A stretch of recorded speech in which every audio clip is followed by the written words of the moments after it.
जी तो सबसे पहली बात कि साउथ अफ्रीका का जो टूर था उसमें फ़खर जमान वो आउट हुए और अब्बास फरीदी इन हुए और शहीन फरीदी बाहर गए। और ये देखें, मुझे पाकिस्तानी की सोच की समझ नहीं आती।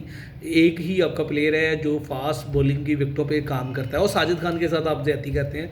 आप लोगों को समझ नहीं आती। 10 विकटें उसने बांग्लादेश में जब ली तो फिर आपने 2 साल के लिए उसको बाहर कर दिया और 19 विकटें ये 2 टेस्टों में उसने ली। और फिर आपने इस थर्ड जब दोबारा टूर्नामेंट स्टार्ट हुआ है साउथ अफ्रीका के खिलाफ टेस्ट सीरीज़ है तो आपने फिर बाहर कर दिया।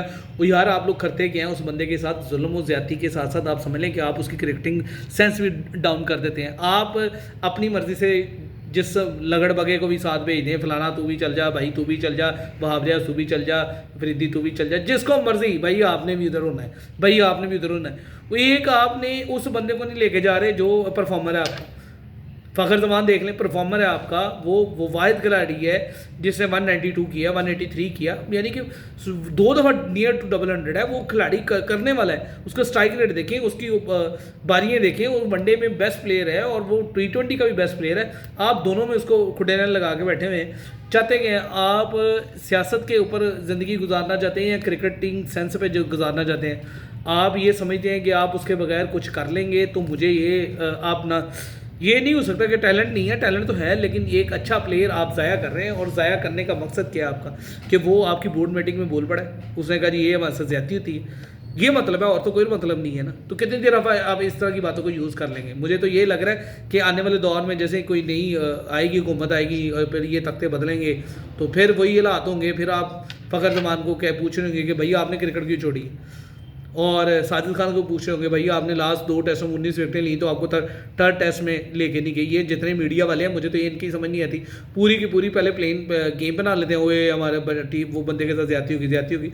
तो आप ऑन द स्पॉट क्यों नहीं बोलते? आप इनको लेके क्यों नहीं चलते? आप इनको कहते क्यों नहीं कि भाई जब ये आते हैं प्रेस कॉन्फ्रेंस में वहाँ पर सवाल क्यों नहीं करते कि एक बंदे ने 19 विकेटें ली हैं, आप उसको कैसे ड्रॉप कर सकते? अब्बास फरीदी वो भी परफॉर्मर था और उसको भी खुटेलैंड लगा के आप यहाँ पे ले हैं। और वो मुझे लगता है कि उसकी ताकत भी मोगी हो, विकेट से ऊपर कहीं ना जाए। तो टाइम एक बंदे का टाइम होता है ना, आप टाइम गुजार के और फिर आप कहते हैं आए जनाब आप परफॉर्म करें। वो कहेंगे सॉरी जी मेरी तो टांगों में भी जान नहीं रही, मैं कहाँ परफॉर्म करना है। फिर वो कहीं और परफॉर्म कर सकता है, विकटों पे वो कोई परफॉर्मेंस नहीं होनी। आप टाइम पे जिस टाइम पे जिस खिलाड़ी को खिलाना है कम से कम उस टाइम पे तो खिलाएं जो परफॉर्म कर रहा होता है। बैठा जरा साल है, आप पानी पिए, पानी पी लिया, अब आप 2 साल के लिए बाहर है, आपने पानी क्यों पिया? ये तो हालात है पाकिस्तान की।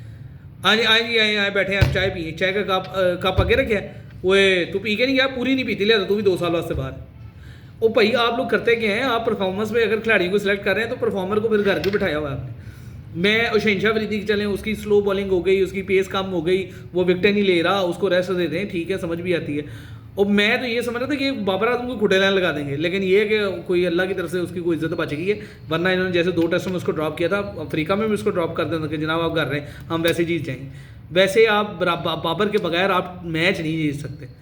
तो लिहाजा जिन प्लेयर्स के ऊपर मैंने बात की है ये अच्छे प्लेयर हैं। मुझे भी उम्मीद है कि आप लोग इसके ऊपर सोचेंगे और मुझे कमेंट में ज़रूर बताएंगे। मैं इन्हीं प्लेयर्स को देखना चाहता हूँ अपनी क्रिकेट टीम में ताकि पाकिस्तान जीते। ये उन प्लेयर्स को नहीं देखना चाहता जो पर्चियों के साथ आ जाएँ। और मैं ये भी नहीं कहता कि सारी पर्चियाँ होती हैं। मोहसिन नकवी साहब बहुत अच्छा उनका डिसीजन, उनके प्लान है, वो टीम को आगे लेके जाना चाहते हैं, वो इसके लिए काम कर रहे हैं। तो उनको सिर्फ़ और सिर्फ फ़खर जमान और साजिद खान के बारे में सोचना चाहिए। अच्छे प्लेयर हैं, उनके साथ ज़्यादती ना हो। Thank you very much.